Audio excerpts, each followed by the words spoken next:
It began with a whisper, a flicker in the data that should not have been there. Deep in the Milky Way, a single star began to weep. This was not metaphor, but observation.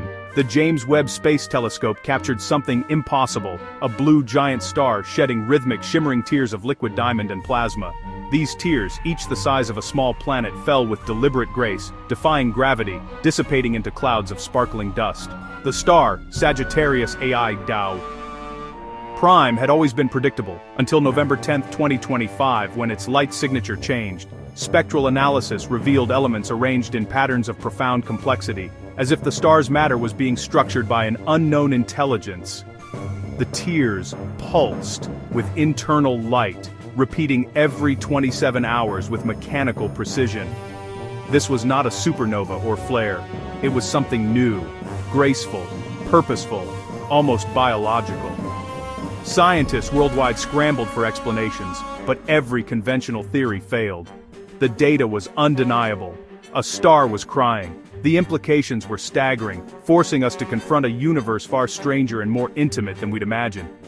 The cosmos was not just rocks and gas. It was a place of deep, hidden emotion. The event sent a shockwave through the astronomical community, a ripple of disbelief and wonder. We were no longer just observers. We were witnesses to a phenomenon that felt alive. The tears were not random. They were messages, beacons in the cosmic dark. The universe, it seemed, was trying to tell us something. For the first time, we wondered, could the cosmos itself feel? And if so, what was it trying to say? As the galaxy's heart wept, another mystery emerged closer to home. Kepler 186f's newly discovered moon, Kepler 186f prime, began broadcasting a signal, not radio, but a structured neutrino emission. Our Antarctic observatories detected the faint, repeating pattern, a complex sequence woven from the universe's most elusive particles. The message was mathematical, geometric, and biological, a complete genetic code for a silicon-based organism. It was a message in a bottle, cast across interstellar space, and it began the same day as the first tear from Sagittarius A prime. The timing was too perfect to be coincidence. The two events were connected. The moon acted as a cosmic ear, detecting the star's cry and transmitting a reply. Humanity had stumbled into a conversation billions of years old. Life, it seemed, was not confined to watery worlds. It was embedded in the fabric of the cosmos. The universe was not silent. We simply hadn't known how to listen. The signal from Kepler 186f prime became our Rosetta Stone, unlocking a galactic dialogue. As we decoded the neutrino signal, we discovered it was music. Translated into sound, it became a haunting symphony. Deep, resonant, echoing the structure of the cosmos. The song was melancholic, a dirge of immense loss and ancient sadness. The weeping star's lament, rebroadcast by the sentient moon. It contained mathematical constants, pi, the golden ratio, woven into its harmonies, proof of intelligent origin. The music united humanity in awe. For the first time, we all listened together. Wars paused, politics faded. We were children, hearing a lullaby from the stars. The song transcended language, speaking to the core of our being. It reminded us that emotions, love, joy, sorrow, might not be unique to us. The Lament of Sagittarius became a universal anthem, studied by musicians and philosophers alike. Some heard the story of the universe, others, a warning about the fragility of existence. Whatever its meaning, the song was a gift. A sign the universe could create art as profound as life itself. The discovery demanded a response. We could not just listen, we had to go. The world united under the Chorus Project, a mission to send a crewed ship to the galaxy's heart to witness the weeping star. The team included not just scientists, but philosophers, artists, and linguists. Dreamers who could understand the why as well as the how. Dr. Eris Thorne, a theorist of cosmic consciousness, led the mission, joined by Dr. Lena Petrova, a xenolinguist, and Commander Eva Rostova, a veteran astronaut. No human had ever traveled so close to a supermassive black hole. The challenges were immense. A new vessel was needed, the Stardust Drifter, designed to ride the galaxy's gravitational currents, inspired by the star's song. Its warp drive bent space-time gently, allowing it to sail the cosmic ocean.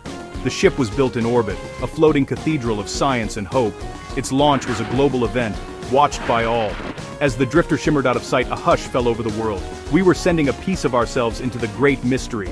No longer just observers, we became participants, seeking answers where a star cried. The mission was a testament to what humanity could achieve when united by wonder. The journey would test our technology, our courage, and our imagination. But we had to know, what was the star trying to tell us?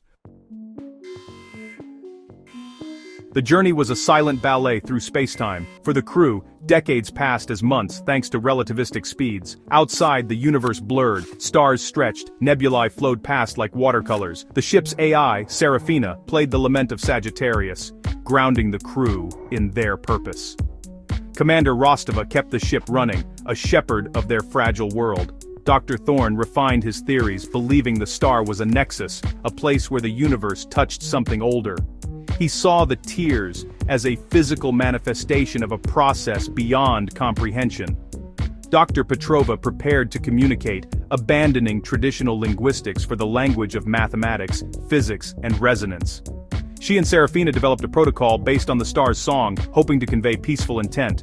Their goal was not to speak, but to resonate, to have the first conversation with a stellar being. They were ready to meet the mind of a star. At last, they arrived. The drifter dropped out of warp into the galaxy's blazing heart, countless stars forming a wall of light. At the center, Sagittarius A, Prime, the weeping giant, burning blue-white, orbited by a swirling accretion disk. They saw a colossal tear form, detach, and fall, a droplet of liquid light, dwarfing their ship.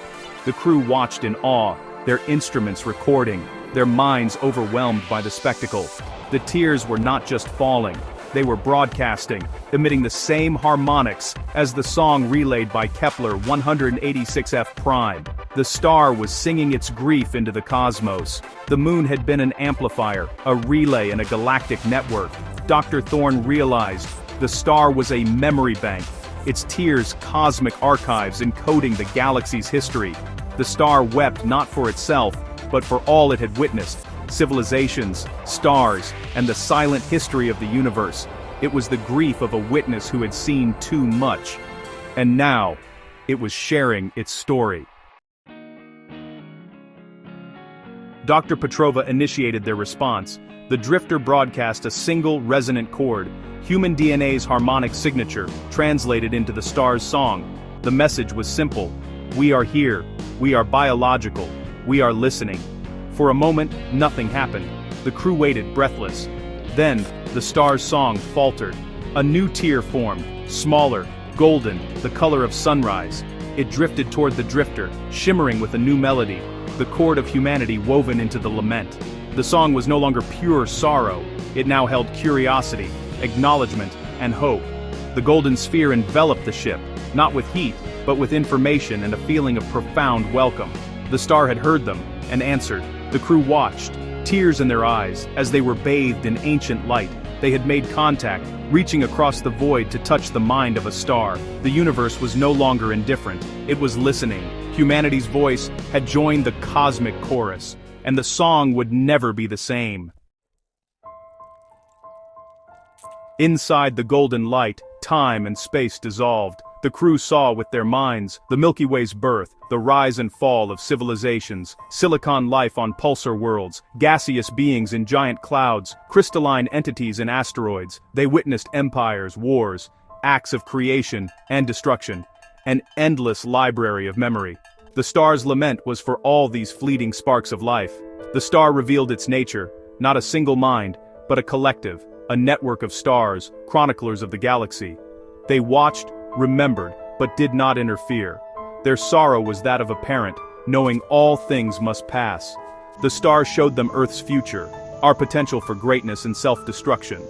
The message was clear.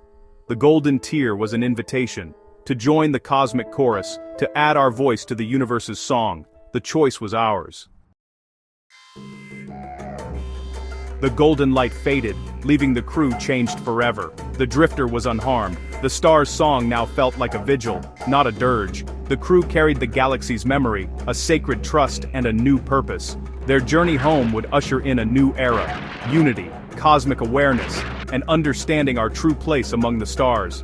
The drifter became a symbol, its story a modern myth. The lament of Sagittarius was now a song of remembrance, an anthem for all life. We had looked into the heart of the galaxy and found not a monster, but a witness. Our inheritance was not technology, but responsibility, to live up to the potential the star had shown us. The universe is full of wonders. We have just begun to read its story. As we gaze at the night sky, we must ask, what verse will we contribute to the song of the universe?